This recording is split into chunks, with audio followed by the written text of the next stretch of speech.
All the employees reached the office and they saw a big advice on the door on which it was written, "Yesterday the person who has been hindering your growth in this company has passed away. We invite you to join the funeral in the room that has been prepared in the gym."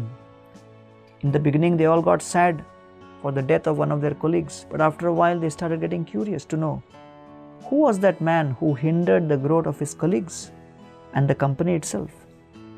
The excitement in the gym was such that security agents were ordered to control the crowd within the room. The more people reached the coffin, the more the excitement was heated up.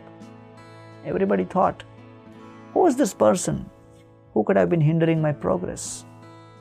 And they thought, at least he died.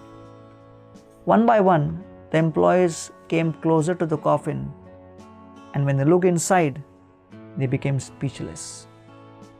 They stood near the coffin, shocked in silence, as if someone had affected them deeply.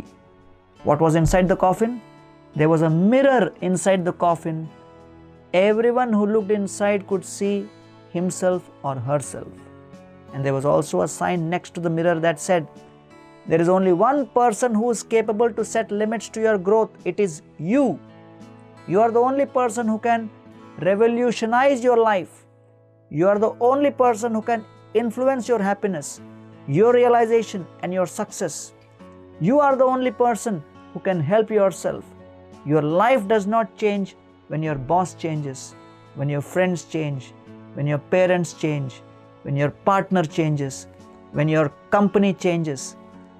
Your life changes when you change, when you go beyond your limiting beliefs, when you realize that you are the only one responsible for your life.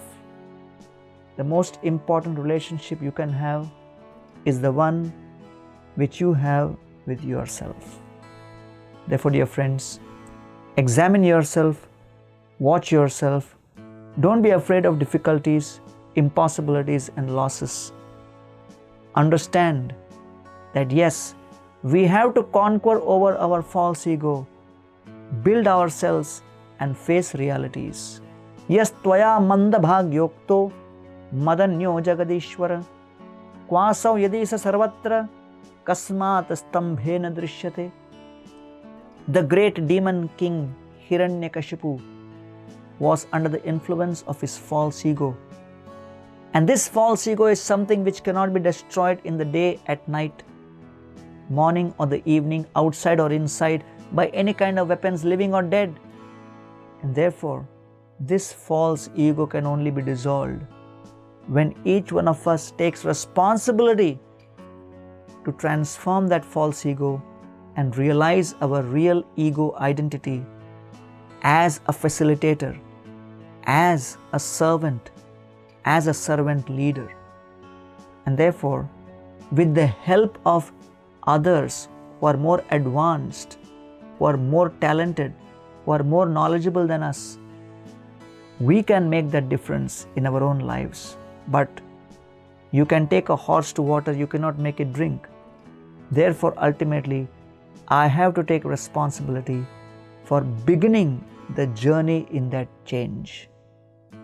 Let's transform our life from selfish to selfless, from being a controller, proprietor, enjoyer, to be a facilitator, a servant leader, to be an honorable servant in the mission of the Lord and His divine associates.